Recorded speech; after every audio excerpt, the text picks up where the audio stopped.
Welcome back, everyone. Anderson Emerald here to talk about the hurdles on both the men's and the women's side at the Silesia Diamond League in Poland.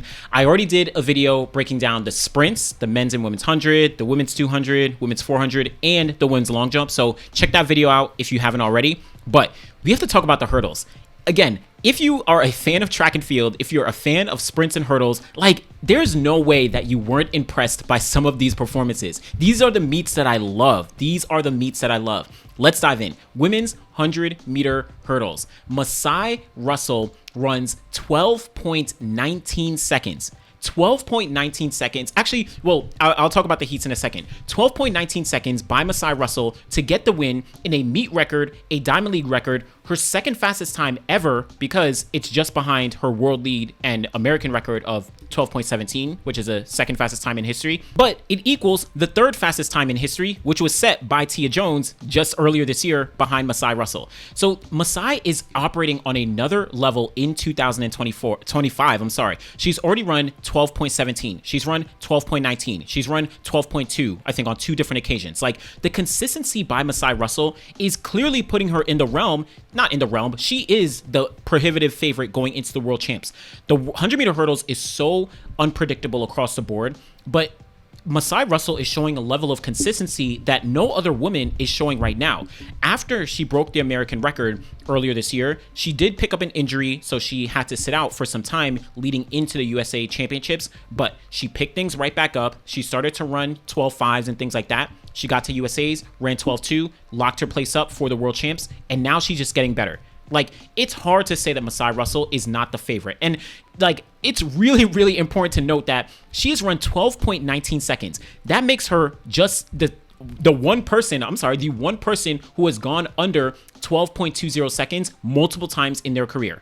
The one person. We've only saw it by Tobiyama-san, who has a world record, Masai Russell herself, and Tia Jones, right? So now Masai has it twice with her 12.17 and her 12.19. Absolutely impressive performance by Masai Russell. But behind her, we saw an insanely stacked set of performances by so many different women. Tania Marshall missed the USA team, but here she ran 12.24 seconds, which moves her to number 7, equal number 7 all time. Ties with Akira Nugent at 12.24. This is who Tania Marshall ties with. Insane. You have Tobi Amusan. Tobi Amusan runs 12.25 seconds. She's a world champion from 2022 and the reigning world record holder as well. Now she runs 12.25 and gets third place. Third place. This is the fastest time we've ever seen for third place in the history of the event. Danielle Williams, reigning world champion. Danielle Williams is, I think, 32 years old at this point. She was a world champion from back in 2015, and she was a world champion in 2023, and she just set a personal best of 12.31 seconds and finished fourth place. This is the fastest fourth place time in the history of the 100-meter hurdles. Oh, we're not done. Aaliyah Armstrong, 12.32 seconds. Personal best. Do you realize, like, Aaliyah Armstrong missed Team USA? She sets a personal best of 12.32 seconds, improves on her previous best of 12.44, which I think she set, of 12.40, which I think she set back in 2022. This gets her fifth place, and that's the fastest fifth place time in history. In history, literally. You have Kenny Harrison, 12.41, Akira Nugent, 12.43. Like, when is it that you run 12.43 and you finish in 7th place? Like, these are things that don't happen. And I brought up the best marks for place all time. So like I said, Tobi Amusan, she ran 12.25 for third place. So that beats out what we saw from Akira Nugent. We also saw Danielle Williams run 12.31 for fourth place. That beats out what we saw from Nia Ali last year. We also saw Aaliyah Armstrong run 12.32 seconds for fifth place. That beats out Tania Marshall from last year. And we also saw Akira Nugent run 12.43 seconds for 7th place. That beats out Nadine Visser from, again, last year. Like, this race was so much depth across the board in this race. So much history made. Like, and this came off the heels of Nadine Visser running 12.28 seconds in the heats, in the rounds of these 100-meter hurdles. Like, she had run extremely fast, and then in the middle of the race, she hit, I think it was hurdle 5 or hurdle 6 or so, and then also then subsequent hurdle, and it just, like, that threw her momentum off completely. She would have run at least 12.2 here again. At least. Definitely would have. Like, this, man, this race makes me a track and field fan. Shout out to the women's 100-meter hurdles. Masai Russell, in my opinion, is the favorite going into the World Championships. But that's not it. That is not it. We just saw the men's 400-meter hurdles show up and show out in a way that I was not expecting this. Karsten Warholm, 46.28 seconds. That is the third fastest time in the history of the 400-meter hurdles, only behind Karsten Warholm's world record of 45.94 seconds and Rai Benjamin's number 2 all-time at 46.17 seconds. Those are the only 2 times in history faster than what Karsten Warholm just did. And guess what? We are going back to that track in Tokyo. For the World Championships, we're going back to that same track where those 2 guys ran that. And we've seen what Rai Benjamin and we've seen what Alison Dos Santos have already done this year. Like 46.28 seconds. This is an immaculate performance. I did not expect him to run this fast. Like, would you think that Karsten Warholm is not going to run 45 seconds? Do we think that Rai Benjamin can't run 45 seconds? Alison Dos Santos can't run 45? All these guys now, obviously Karsten has run 45.9 and then Rai has run 46.1. But Dos Santos, he's run 46.29 back in 2022. So all of them have run 46.2 or faster. And now all of them are in some excellent form in 2025. Rai Benjamin had the world lead at 46.54. So it's hard for me to say that. I mean, this is obviously a dream, but it's like, could we see 3 guys under 46 seconds? Like, the standard of the hurdles is like, I don't know. I'm personally sometimes getting desensitized to it, and I apologize. Obviously, you can tell my level of excitement with a performance like this. Even the fact that Karsten Warholm has been competing for literally almost a decade at this point in the 4 hurdles. He won the gold medal at the 2017 World Championships. That was his first gold medal in the event. Prior to that, he was doing the multi-events. So he switched over to the hurdles almost a decade ago at this point, and he is still literally operating at the best he's ever been. This is scary, man. This is scary, and I am so impressed with what Warholm did here. I thought that Samba, who came up for 3rd, shout out to Ezekiel Nathaniel, I'll talk about in a second. I thought that Samba, he was giving Warholm a pretty good challenge in the first like 250 or so. Once we got to about, just past 250 up to about 300, Warholm was gone, and he did his thing in the last 100. But Samba was giving him a challenge. Ezekiel Nathaniel, though, 47.31. Now, he had run 47.49 at the NCAA Championships to get the win there, but now he drops that. Nigeria national record, amazing performance. And Samba, 47.34. This, I think, is his one of his fastest times, all time as well. He's been having a very good season. But shout out to Karsten Warholm, man. This is dangerous. This is what Rai Benjamin has been saying, where they've had 5 consecutive global championships, and you can't just show up to any race and run 46 high. You can't run 47 low. He has to be running 46 mid to low to win 46.28. So listen, that's the men's 400-meter hurdles. Amazing performance, that we saw here.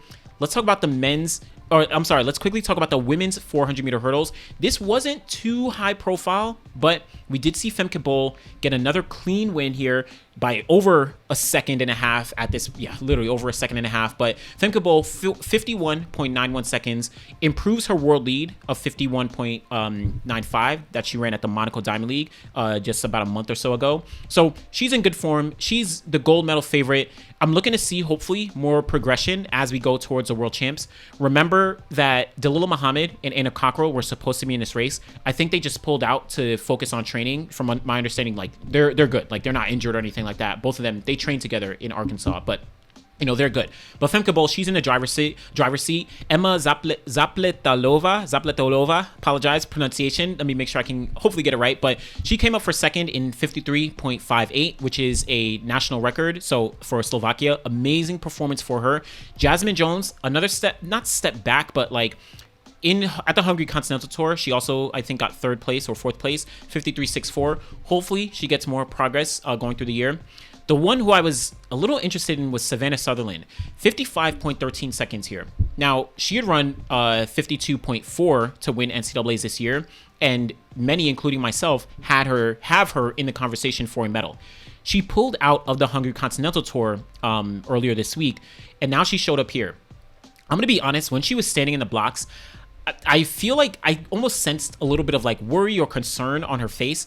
Now, I'm not sure what that fully means. The performance, it wasn't terrible, but I hope that she's healthy. I hope she's, still able to get things together in about a month's time leading into the World Champs, because I do think she is a true medal threat. You have Femke Bol, Dalilah Muhammad, Anna Cockrell, Savannah Sutherland, Jasmine Jones. I think those are the 5 women in contention for a medal. But Savannah didn't look really strong in this race. And again, 55-1-3 is not a strong performance, but we'll see how things go. Femke Bol, though, she is looking good and looks to be in the driver's seat. Finally, men's 110-meter hurdles. I didn't preview this, apologies, but shout out to Cordell Tinch. Cordell Tinch is putting together an amazing season that you can argue. This event is so wide open. I'll talk about the Japanese hurdler maybe a little bit in a second as well, but Cordell Tinch, 13.03 seconds to get the win here comfortably over Grant Holloway, who ran 13.15 seconds. Cordell Tinch he's really looking consistent. He got second place at USA's, but the amount of times that he's been clicking off 13 lows, 13 zeros, he obviously ran that 12.87 this year, which is the world lead, number 4 all time in the event. So he's been clicking off some great performances, and he looks poised to get on the podium at the World Championships.